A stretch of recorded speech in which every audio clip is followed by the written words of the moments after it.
Hey guys, welcome to Hollywood Mechanic. Today we're going to be talking about why custom costs so much.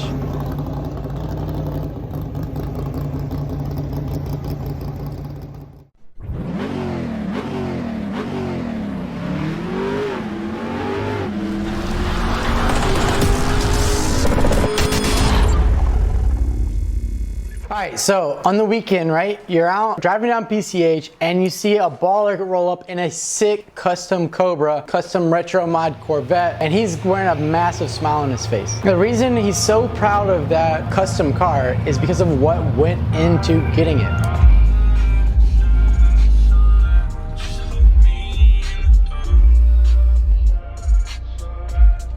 That's clean, Jason.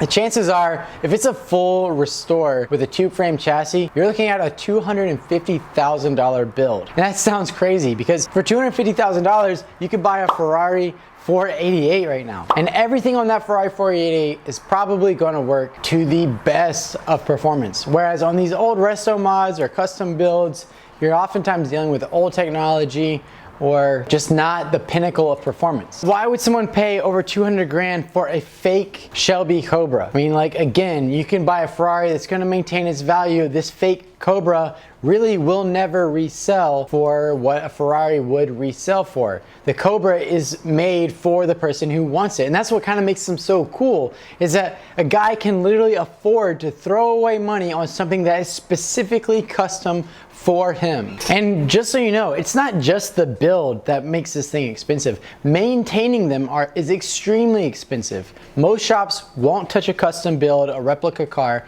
and if you do find someone who's willing to work on it, there's no book time or set labor time. Oftentimes, there are parts that are just not designed to be gotten to because, again, it was built in a one-off fashion. But what's the biggest cost on these cars? The biggest cost is R&D. Research and development. That's what goes into making a production car work for years and years and work properly. There is rabbit hole after rabbit hole that you could go down on how different things affect different parts of the car. Have you ever noticed, like, wiring harnesses have little clips that hold harnesses in place on manufactured cars? Why is that? It's because after years of vibrations, if that thing is able to freely move and vibrate, it works the metal in the wires back and forth until eventually there's a break. And the hardest part about finding that fault is that the insulation and the casing of the harness won't even look damaged. Cars that are brought from manufacturers have years of R&D and specialists that go in and chase down these little rabbit hole problems and come up with solutions. When you're dealing with a custom car, that's not really happening to the extent of a manufactured car. Let's take an example. It seems like almost every resto mod car that I've ever worked on has massive electrical faults in the design. The reason for this is a lot of old-time car builders or classic builders don't quite have the electrical knowledge that an engineer is able to bring to the table. And no offense to any of these guys, but it's just you have to do a serious amount of homework to know what an alternator can support. I'm going to show you 4 vehicles right here that are custom that had major electrical problems. First, maybe you'll recognize this polished aluminum Cobra. This car had an alternator that could support the loads on it, and it had the proper wires to it, but it had 2 3200 CFM Spall racing fans on the radiator. That Shelby 427 motor didn't need 2 3200 CFM fans. It only needed 1. But because someone overbuilt it and put a pusher and a puller, whenever the fans would come on, it would overpower the generator, bringing the electrical system down, causing the car to sputter and die. Because of this, they remedied it with putting the fans on a manual switch instead of a thermostat so that it could be turned off to preserve the electrical system. And because of that, somebody forgot to turn on the fans, which caused the motor to overheat and ended up costing $25,000 to rebuild the motor. Another car here is the Chevy Caprice, completely redone. Full sound system, 2 batteries put in the car, but the gauge of wire was so small to the alternator that the alternator got so hot it actually melted the alternator belt in a twisted fashion from when they turned the car off and just let the belt sit in one point, that the belt was just jumping off and allowing the alternator to slip and not powering the accessories, including the electronic fuel injection. Another example is this Corvette, same problem, tiny alternator wire, massive battery wires, massive starter wire, but when you load loaded up with a high pressure fuel pump, a sound system, multiple fog lights, electric radiator fan, AC in the car, it overloads that wire and then you're no longer able to provide reliable power to the car. Oh, what? That's tiny. I can't power all that. The fourth company I'm gonna bring up is Quadski. This is a company called Gibbs Amphibian, and they're a large company and they make a lot of products, but they made a Quadski using a BMW motor and put a small gauge wire to the starter, meaning that once it was warmed up and if you turned it off, you couldn't start it until it cooled down.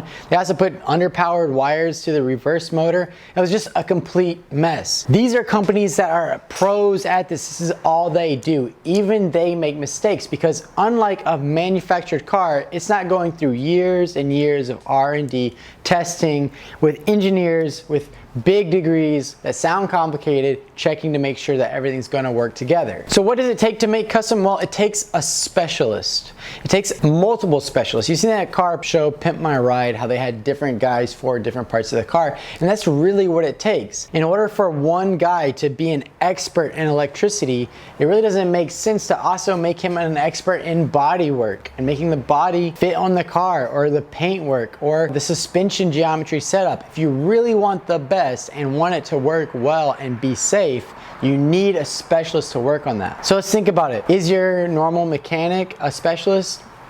No. A good mechanic could go to any dealership and make $100,000 a year just doing book times, doing the same cars over and over and over again with the instructions and the help of the factory right there, also doing pre-purchase inspections, getting his 401k paid into. This is what a good mechanic would take as a safe and good job. So why would this specialist go to work on a custom car for someone if they weren't making good money to pay off those education bills and those experience years that it took to get to that point? And that means also when you need the car maintained, you've got to pay someone to rip up carpet, take out seats, pull up Dynamat, find a way to take these panels off and put them back on, which is way more difficult than a manufactured car.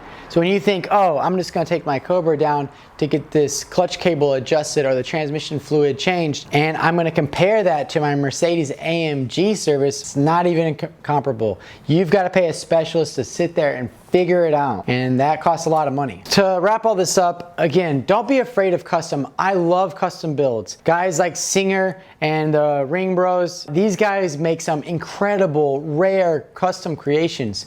But when you see these cars, they really should command some respect. These guys have put a lot of money, a lot of time, and if it's running and it's doing well on the street, that says a lot. So hey, keep doing custom, but just understand you're either gonna be trading your time trying to get it right or paying someone a lot of money to get it right.